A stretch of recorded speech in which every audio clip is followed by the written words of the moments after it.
para mí es un honor presentar el segundo evento de este día, que es la conferencia Lo que indican los indicadores de difusión en México. Y es un honor para mí presentar a nuestro invitado, un socio del IMEF que ha aportado mucho, una persona muy generosa, yo diría un amigo del IMEF, que siempre ha colaborado mucho tanto en la fundación como en el instituto. Permítanme presentarles a Jonathan Heath. Jonathan Heath tiene acumulado 30 años de experiencia en el análisis de la economía mexicana y sus perspectivas, tiempo durante el cual fue el economista principal de México para varias instituciones financieras globales y consultorías internacionales. Ha sido profesor en la Universidad Panamericana, el Tecnológico de Monterrey, la Universidad de Anáhuac, la Universidad de las Américas y en la Universidad Iberoamericana, impartiendo cursos relacionados a la economía mexicana, su historia y perspectivas. Como fruto de su experiencia en el tema, ha recibido invitaciones como conferencista en alrededor de 25 universidades en México y en Estados Unidos. Sus más de 1000 artículos han aparecido en cerca de 60 periódicos y revistas, tanto en México como en el exterior. Ha dado conferencias sobre las perspectivas de la economía mexicana y América Latina en más de 20 países. También es comentarista frecuente en radio y televisión. Es socio del IMEF desde hace 20 años y en el instituto ha participado activamente y desde 2003 formó un nuevo comité técnico para lanzar el indicador IMEF, del cual todos estamos muy orgullosos. Este es un índice de difusión que sirve para adelantar el rumbo de la actividad de la economía del país.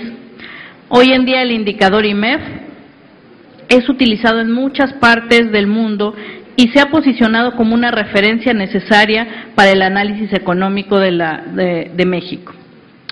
A mediados de 2010, Jonathan fue investigador invitado en el Instituto Nacional de Estadística y Geografía, INEGI, donde escribió el libro Lo que indican los indicadores.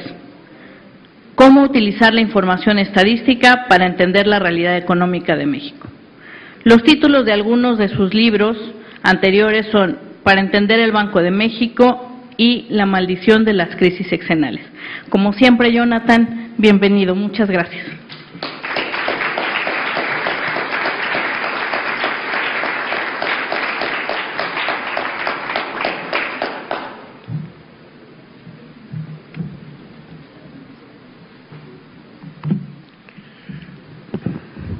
Muy buenos días. Perdón. Les voy a hablar básicamente de 3 temas, todos relacionados. Uno muy general y después un poquito más particular, y finalmente me voy a aterrizar en un indicador en particular. Obviamente mi tema ahorita son los indicadores, lo que indican los indicadores. Es un nuevo libro que terminé hace poco y creo que pudiera ser de bastante interés para la mayoría de los que están aquí presentes. Básicamente, el libro viene de una idea que tenía y que fui desarrollando desde hace muchísimo tiempo, y es cómo utilizar realmente los indicadores específicamente en México, gracias, para poder realmente interpretarlos en una forma correcta. La razón por la cual decidí este libro es porque a través de mi carrera profesional ya de hace algunos años, siempre he encontrado que mucha gente, inclusive gente de economistas de mucho respeto, amigos míos inclusive, hacen errores muy frecuentes, porque no saben realmente de dónde viene el indicador y qué es lo que realmente está diciendo. Entonces realmente creo que es un libro que sea mucha falta para México. Si ustedes van y buscan en Estados Unidos, yo por lo menos tengo una colección particular de como 15 libros que son básicamente sobre el mismo tema, de cómo utilizar y cómo interpretar los indicadores, pero para Estados Unidos. Pero para México específicamente no había uno.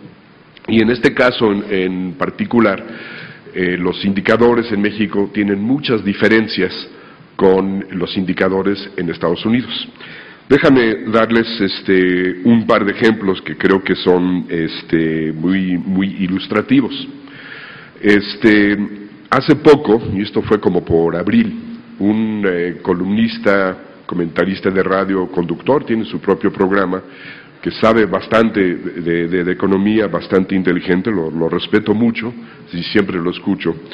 Hizo un artículo en su columna diario en el periódico, equivalente como a 2 páginas, yo creo que en Word, una cosa así, donde parte su análisis, donde acaban de salir los datos del PIB, del crecimiento del primer trimestre del año. Y pues en México estamos acostumbrados a reportar muchos de los indicadores a tasa anual, que es el mismo periodo con respecto a, el periodo en cuestión con respecto al mismo periodo del año anterior. Siendo que en Estados Unidos siempre han reportado los datos desde una serie ya desestacionalizado, pero con respecto al periodo inmediatamente anterior. Esa diferencia hace 10 años realmente era una cuestión que muy poca gente sabía, y había muchos errores de repente al comparar las cifras de México con Estados Unidos, porque simplemente es una perspectiva muy diferente. Inclusive hace como 8 años, me acuerdo un economista, un subgobernador del Banco de México, hizo una presentación comparando México con Estados Unidos, pero sin saber que las tasas que estaba comparando no se podían comparar. Pero bueno, esta persona, que les digo que escribió este artículo, sabía esta diferencia, y empieza su columna diciendo exactamente eso. Es muy importante ver la cifra para poder compararlo con Estados Unidos, desde a partir de una serie desestacionalizada con respecto al periodo inmediatamente anterior. Y el INEGI acaba de reportar que ese crecimiento, no me acuerdo cuánto fue, ligeramente arriba del 1%, mientras que Estados Unidos creció 1.8%. Entonces Estados Unidos está creciendo mucho más que México, y entonces todo su análisis de 2 páginas tratando de comunicar por qué Estados Unidos estaba muy bien y por qué México no. El único problema que no sabía es que cuando Estados Unidos presenta esa tasa, lo anualiza, es decir, lo eleva a la cuarta parte, porque la tasa se debe de interpretar que es lo que crecería la economía en todo el año si es que el crecimiento del primer trimestre fuera igual para todos los trimestres del año. Pequeña diferencia. Entonces, para poder comparar las tasas, hay que ya sea anualizar la de México o desanualizar la de Estados Unidos. Y al hacer eso resulta que el crecimiento de México fue más de lo doble que Estados Unidos. Entonces, todo su análisis, tratando de demostrar por qué Estados Unidos estaba creciendo mucho mejor y por qué México estaba muy mal, era exactamente al revés. Era como para agarrar su artículo y tirarlo a la basura. Ese tipo de errores los he visto, y ese es uno muy simple, pero he visto errores que todavía se van haciendo todavía más y más sofisticados. Pero no solamente errores así tal cual, sino muchas veces simplemente yo diría un sobreanálisis, partiendo de un dato que la gente simplemente no entiende. Un ejemplo que me encanta hablar es precisamente de la tasa anual. La tasa anual es una tasa con respecto al mismo periodo del año anterior. Entonces vamos a suponer que estamos hablando, déjame pensar, la producción industrial de junio. Entonces es la producción industrial de junio dividido entre la producción industrial del mismo mes de junio del año anterior, y así calculamos esa tasa de crecimiento. Cuando sale el nuevo dato de julio, le agregamos julio y le quitamos junio del año pasado. Entonces la tasa anual va a ser mayor o menor de julio comparado con junio, si la tasa que agregamos es mayor o menor a la tasa que quitamos. Y muchas veces resulta que la tasa que agregamos, pues realmente no nos está diciendo nada, porque pues julio, déjame pensar, que era exactamente igual que junio y que mayo, entonces realmente no había pasado nada diferente. Pero el mes que quitamos, que fue hace 13 meses, porque estamos analizando julio de este año y quitamos el de junio del año pasado, fue un mes atípico, muy bajo o muy alto.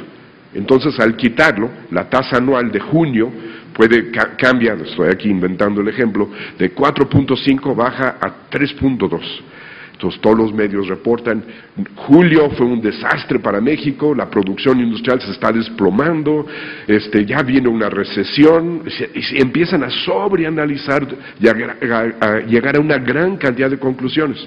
Pero no tiene nada que ver con julio, fue junio de hace 13 meses, y eso es lo que estamos viendo en ese dato. Y no saben la cantidad de gente que cuando analiza los indicadores hace ese error de lo más común que pudiéramos pensar. Pues el libro es un recuento básicamente de todos los indicadores que se producen en México, pero con ciertas características. Primeramente, la primera característica principal es de que son indicadores de coyuntura y no de estructura. O sea, obviamente no se puede abarcar absolutamente todos los indicadores. Mi enfoque es las que nos ayudan a entender lo que está pasando en la coyuntura económica del país. ¿Eso qué significa? Que no incluye indicadores de pobreza, ni distribución del ingreso, y toda una serie de indicadores que son muy importantes, pero bueno, que no cabían en el libro. Lo segundo es que son indicadores macro, lo cual significa que no son ni sectoriales, ni regionales, ni micro, mucho menos, sino es para entender la macroeconomía del momento y de ahí inclusive para brincar y ver las perspectivas. Y aunque me invitaron al INEGI a hacer y a escribir este libro, lo cual fue muy importante porque tuve mucho acceso a muchas personas, pude entrevistar gente que hacen las encuestas, etcétera. La verdad fue bastante interesante. El punto de vista del libro es del usuario de las estadísticas, no es del que hace las estadísticas. No me meto para nada a tratar de entender cómo hacen los muestreos y cómo hacen toda una serie de cosas, para nada. Simplemente yo he sido un usuario por 30 años de estos datos y es básicamente mi punto de vista como usuario. Y en ese sentido contiene muchas críticas yo pienso que todas son constructivas, pero de muchos de los indicadores que se producen en el país. En muchas cuestiones creo que se pueden mejorar o simplemente se pueden presentar de una mejor forma. Por ejemplo, el boletín de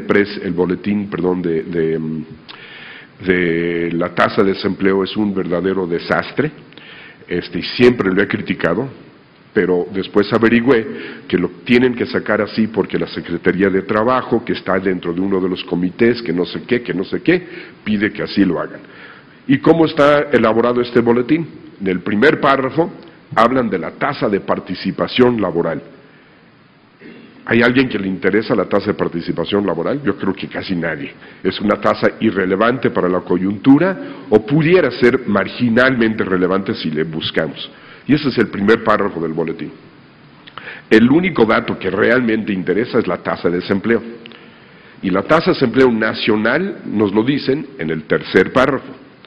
Pero el problema es que somos casi de los únicos países en el mundo que reporta una tasa nacional, porque todos los países reportan tasas urbanas.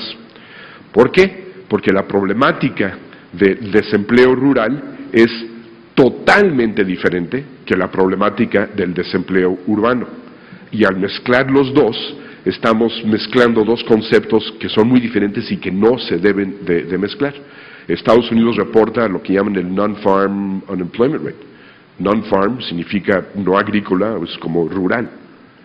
Y precisamente, ¿por qué? Porque la problemática del empleo en el campo, en la parte rural, es otro libro, inclusive, yo diría, es tan diferente.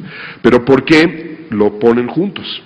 Porque como la tasa rural es muy baja y la tasa urbana es muy alto, si promedio los dos, la tasa nacional se ve más bajo y como que estoy mandando un mensaje que tenemos menos desempleo de lo que realmente tenemos. Eso está mal, nos están engañando. Entonces, hay que ir y buscar la tasa urbana. Lo hablan en un solo parrafito en la página 7 del boletín. Y ese es el único dato que realmente interesa.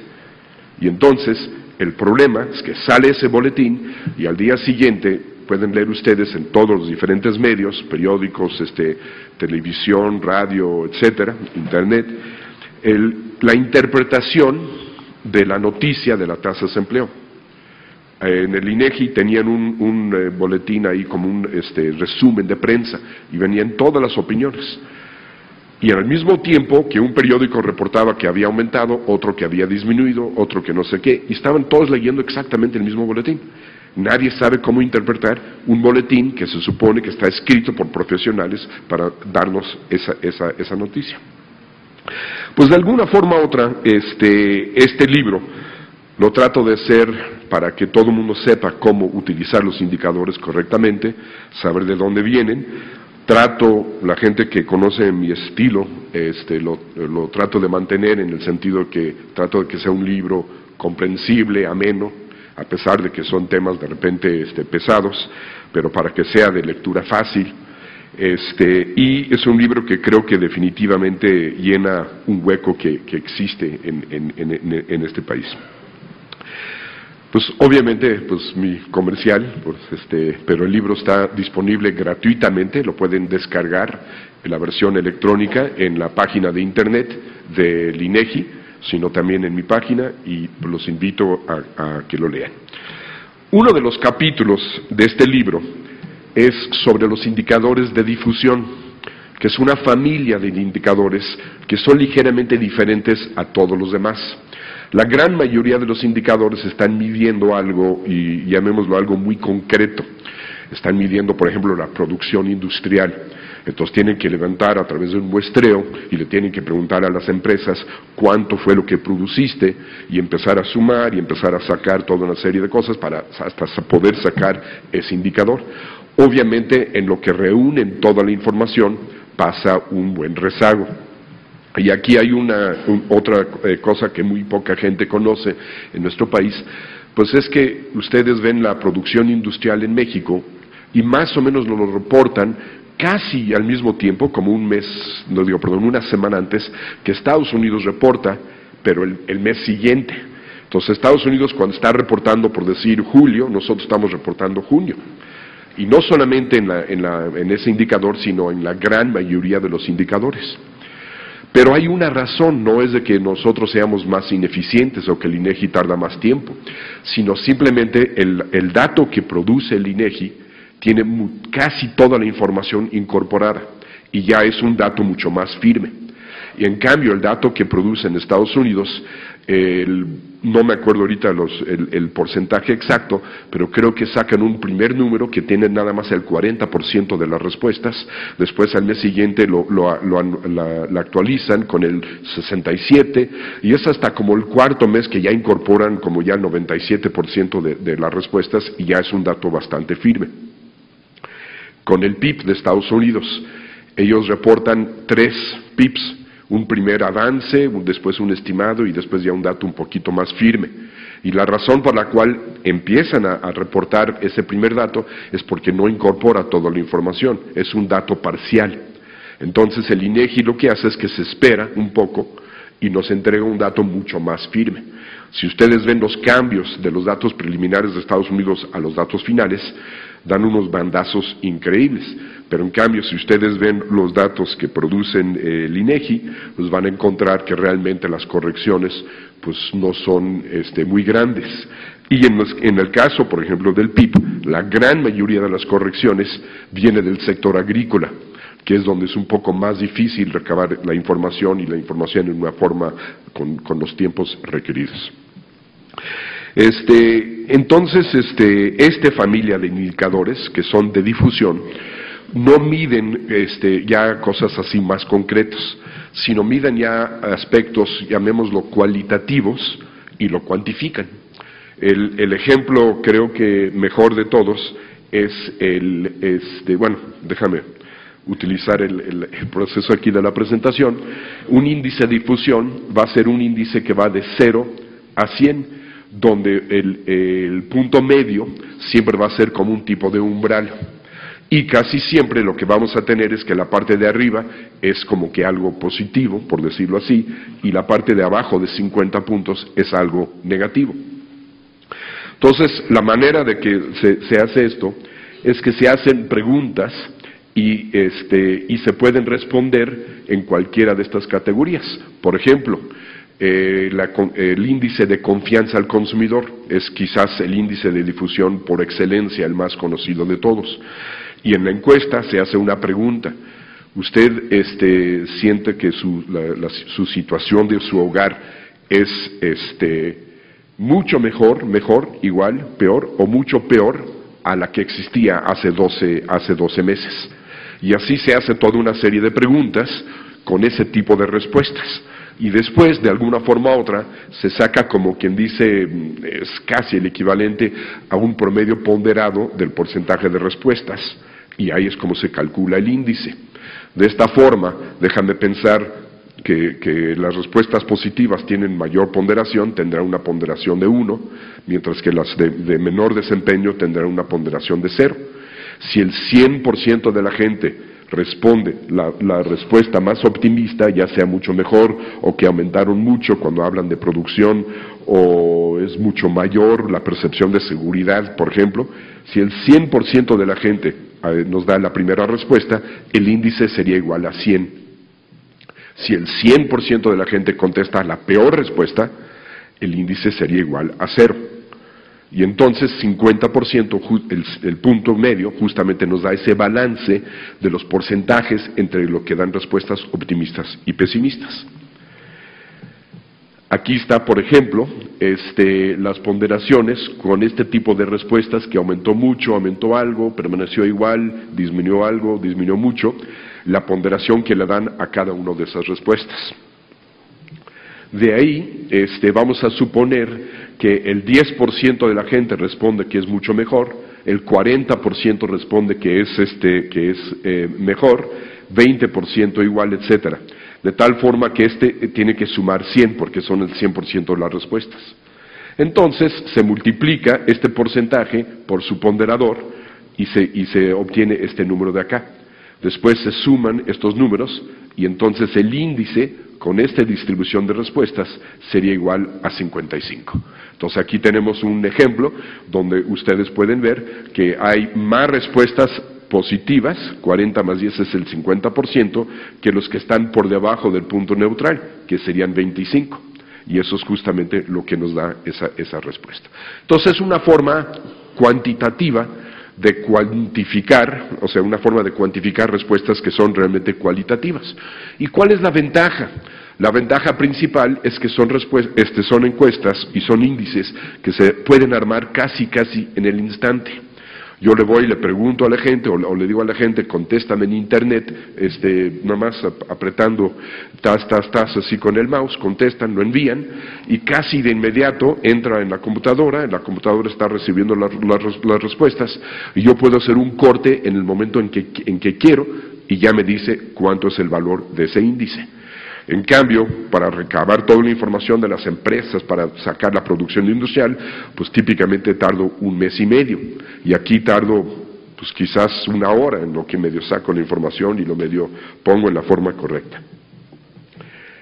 Y entonces así pues podrán entender cada mes cómo va pasando el tiempo y cómo más o menos podemos utilizar este tipo de índices.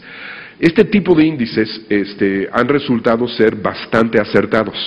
Inclusive se pusieron muy de moda, empezaron a ponerse de moda en México, cuando en Estados Unidos Alan Greenspan, estoy hablando hace como ya un poco más de 10, creo que 15 años por ahí, agarró y dijo que de todos los indicadores que hay sobre la economía, al que más utiliza es el ISM manufacturero, que es un índice de difusión que muy conocido de Estados Unidos. Y en ese momento, pues como que llamó la atención y todo el mundo empezó como que a tomarlo mucho más en serio.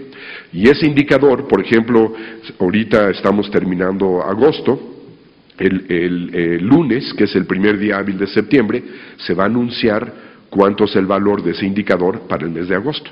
Entonces tenemos la información, pero prácticamente de inmediato. Entonces no solamente es oportuno, sino también tiene la característica de ser, en la mayoría de los casos, no todos, de ser también indicadores adelantados.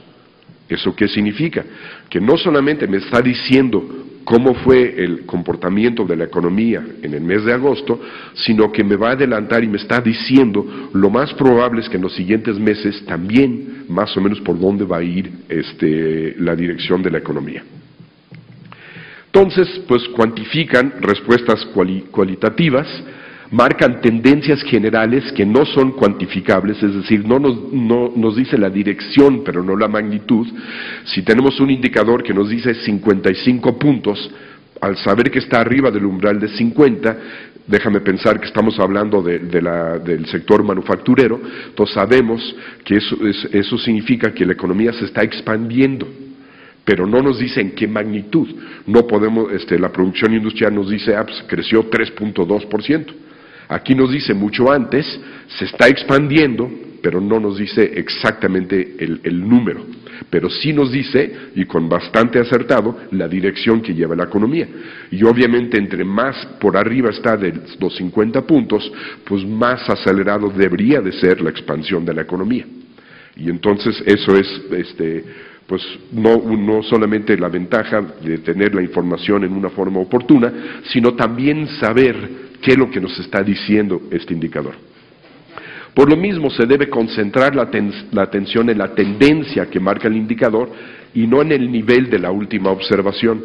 Y esto es no solamente para este tipo de indicadores, sino yo se los diría que prácticamente para todos. Por ejemplo, salió el IGAI, el Índice Global de Actividad Económica, en mayo, y fue negativo. Y entonces, obviamente, la gente empieza a ver los datos y empiezan a sobreanalizar que el mes de mayo salió negativo. Pero si ustedes ven la tendencia seguía para arriba. Es más, si ustedes ven el crecimiento de ese indicador en los últimos 24 meses, van a encontrar que ha crecido como 11-12%, y de las 24 observaciones, 18 fueron positivos y 6 negativos. Y lo único que nos está diciendo es que cuando crece la economía, no crecemos así, sino crecemos así. O sea, es como que hay ruido, ¿no? Y eso es lo único que nos está diciendo.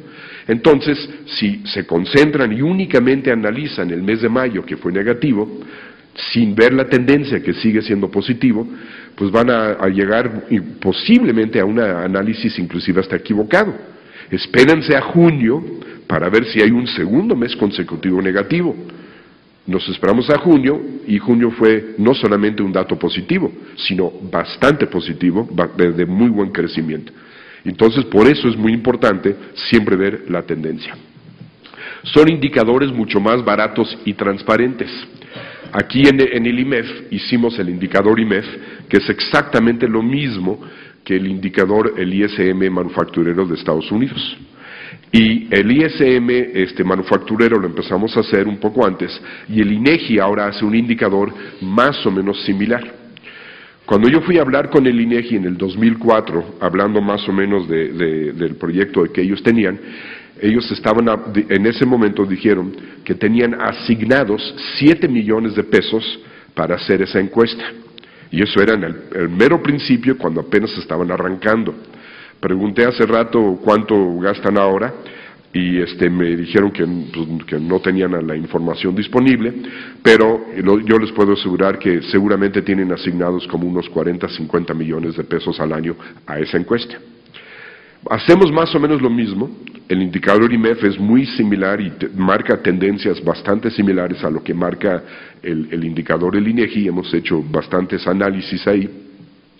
Y adivinan cuánto es el presupuesto que asignamos anualmente para el indicador IMEF. 0. Básicamente sí hay trabajo implícito ahí, porque hay muchas horas hombre, pero la mayoría son voluntario, lo tenemos ya todo automatizado. Llega, por ejemplo, hay una persona en el IMEF que está encargado de sacar los datos de la computadora y mandarlos, etcétera, pero no es su función principal, no está contratado nada más para eso. Quizás le dedica 2 o 3 horas al mes, y si no lo hiciera, pues de todos modos estaría contratado y le estarían pagando exactamente el mismo sueldo. Entonces, realmente, explícitamente, podemos hacer un indicador bastante barato. Inclusive habría que preguntarles al INEGI por qué gastan tanto en hacer ese tipo de encuestas, cuando realmente el costo debería de ser mucho menor. Es de muy fácil construcción, ya lo dije, y de interpretación. Su elaboración es muy sencilla y permite también la construcción de subíndices con mucha facilidad. Es decir, hacemos, déjame pensar, 5 preguntas, que es lo más típico: la confianza del consumidor, el índice de confianza del productor, el indicador IMEF, casi todos el índice de percepción sobre la seguridad pública, todos tienen 5 preguntas, cada uno se hace un subíndice y después se saca el promedio de esos 5 y se saca un índice total. Pero los subíndices también tienen su propio valor analítico tal cual. Aquí hay, por ejemplo, el índice de confianza al consumidor.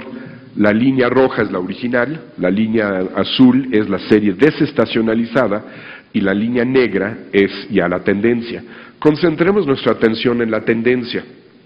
Vean este indicador. Bueno, antes de que lo vean, déjame recordarles 2 o 3 datos. Cuando tomó posesión, cuando votamos en el 2006 por el presidente en ese momento, la economía venía creciendo bastante bien. Es más, el 2006 fue el mejor año de crecimiento económico de todo el sexenio de Fox. Cuando se eligió y ya tomó posesión Calderón, empezando en el 2007, la economía empezó a desacelerarse. Inclusive se marcó el inicio de una recesión hacia fines de ese año en Estados Unidos, y más o menos México entró en una recesión prácticamente al mismo tiempo, pero fue una recesión muy leve.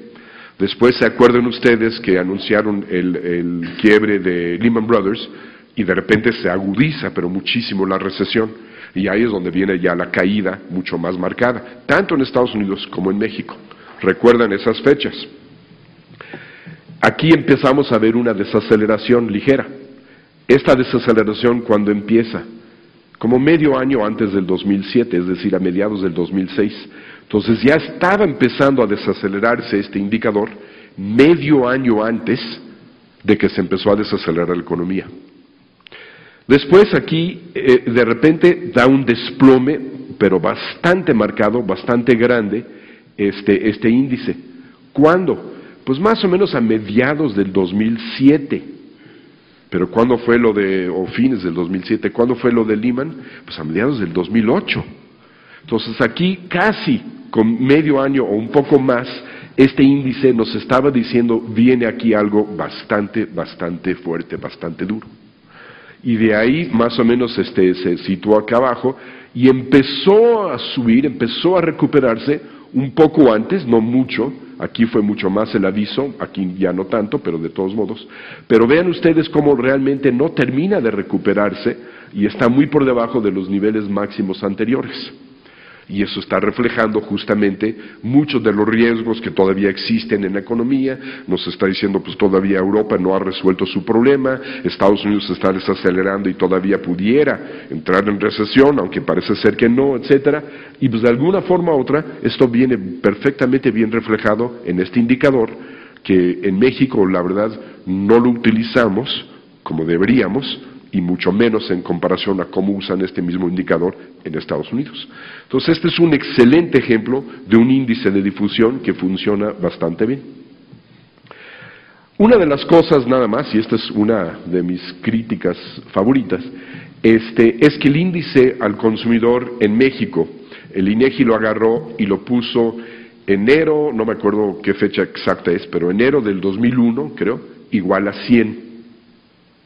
Y entonces, siendo un índice de difusión, le quita el poder interpretativo. Si yo tengo un índice de difusión que va de 0 a 100, cuando sale el número, puedo situar perfectamente bien dónde anda el ánimo, o dónde está el número. Y tiene un valor por sí solo analítico. Pero si yo lo igualo a 100, le quito ese poder ilustrativo. Este es el índice de confianza al consumidor, donde yo creo que soy el único en el país que tiene esta obsesión de hacerlo, le quito ese candado y lo pongo como debe de expresarse como un índice de difusión. Pero vean ustedes el índice.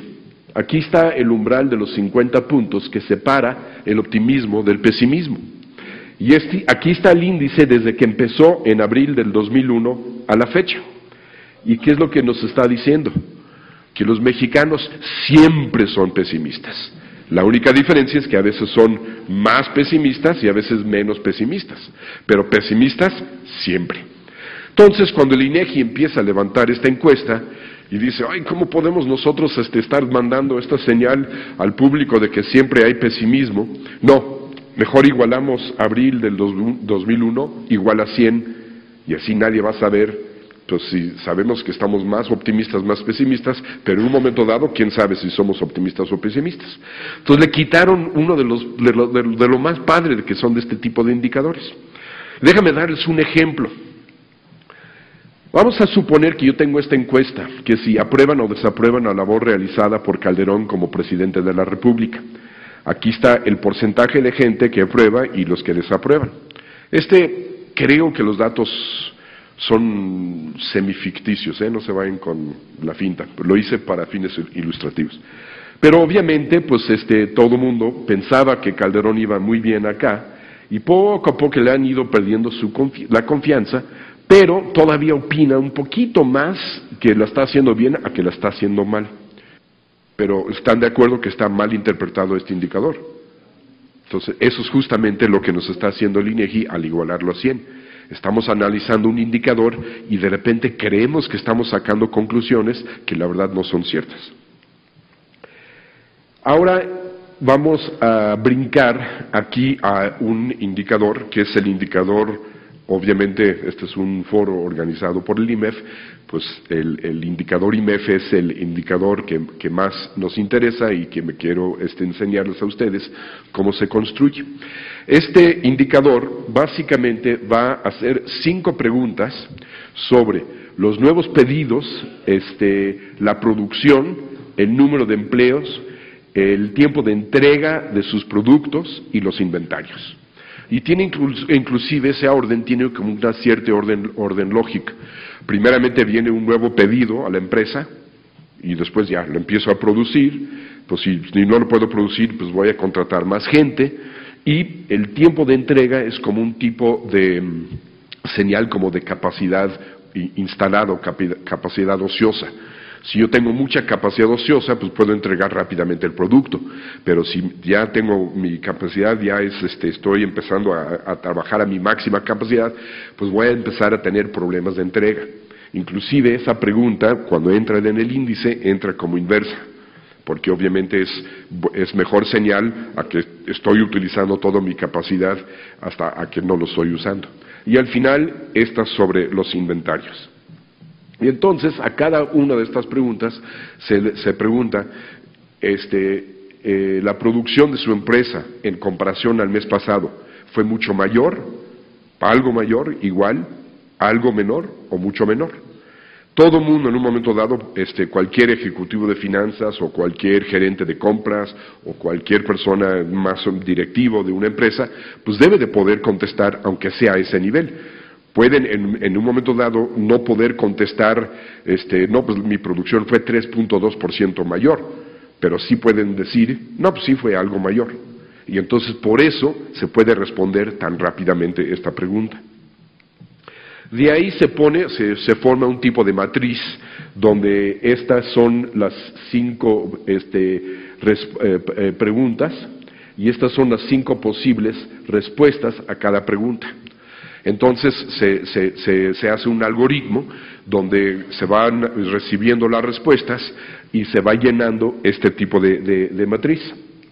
De ahí lo que se hace es que se saca para cada uno de los subíndices, se suma todo y se saca submatriz sujeto al que sean el 100% de las respuestas, y de ahí pues obviamente se suman los 5 subíndices, a veces con una cierta ponderación, puede ser una ponderación igual a las 5 o pueden ser ponderadores diferentes, ahí depende del indicador en cuestión, para sacar ya el dato final.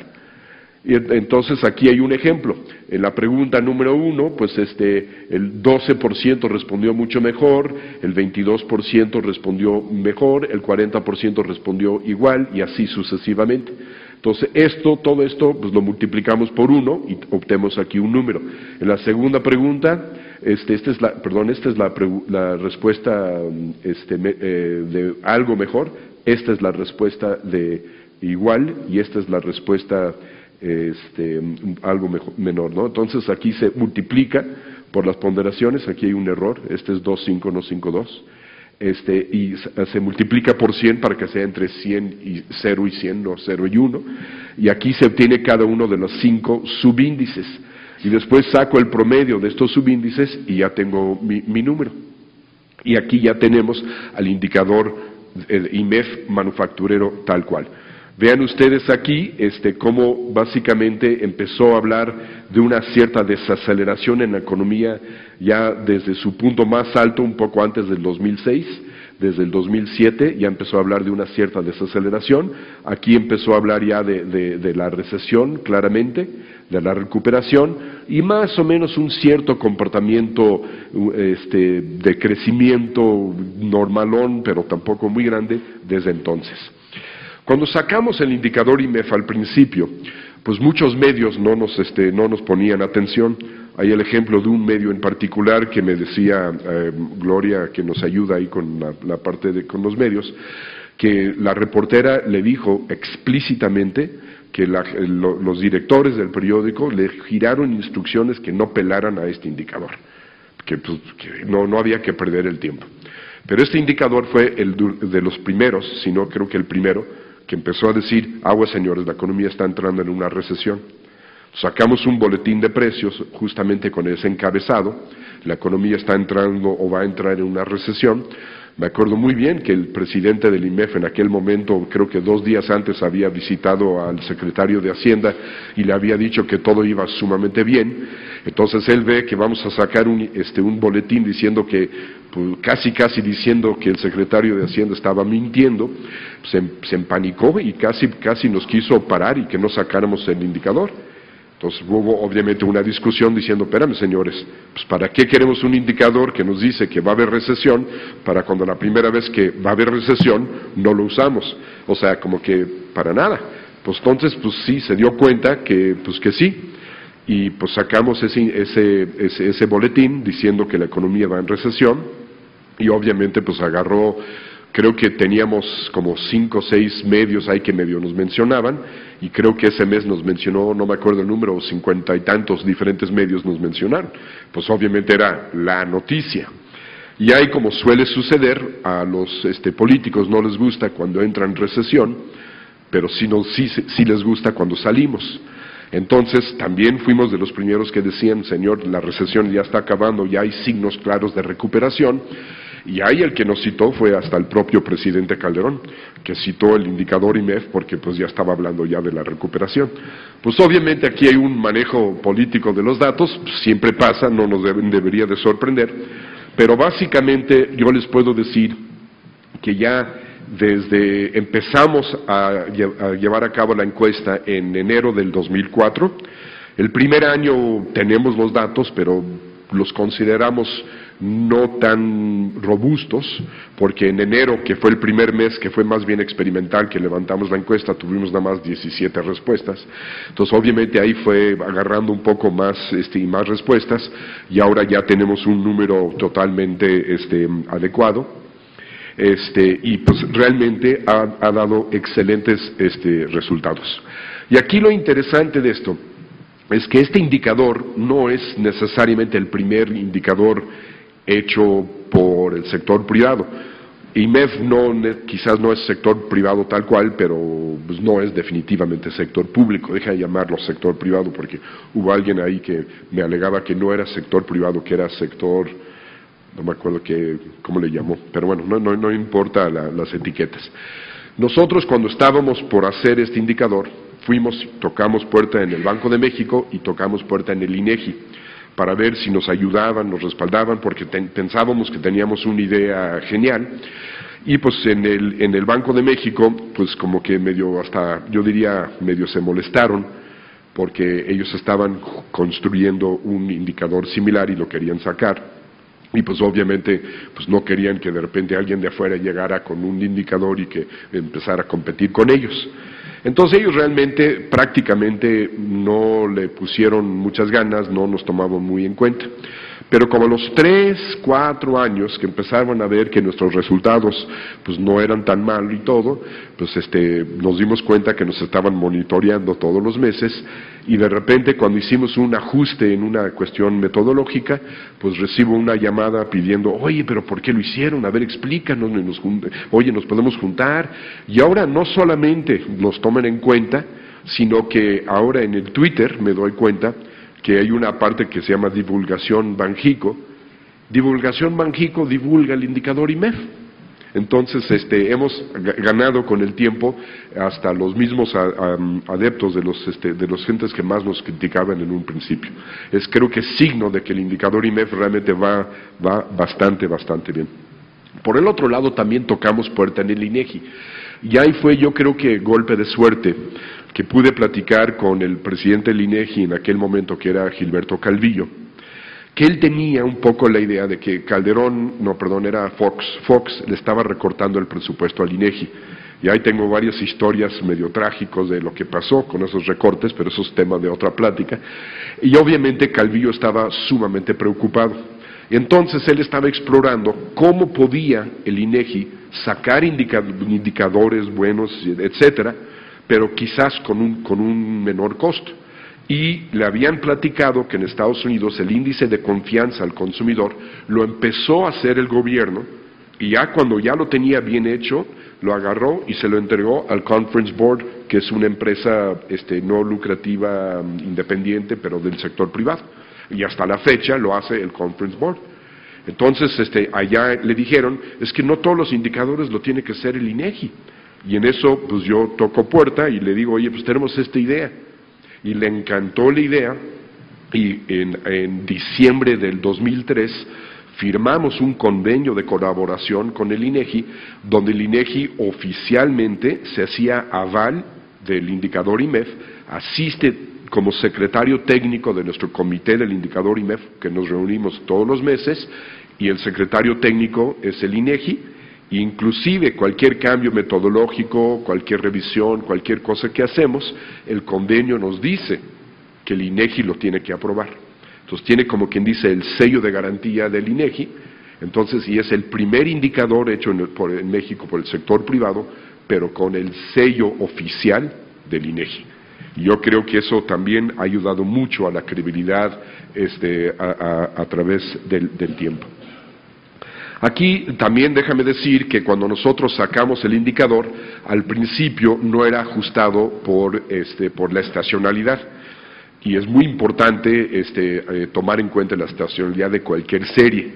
Nos esperamos como unos 5 o 6 años para acumular suficiente información, y hicimos un segundo acuerdo con el INEGI, donde el INEGI nos hace el modelo de ARIMA, con el paquete X12, para los que conocen todo este tipo de cosas.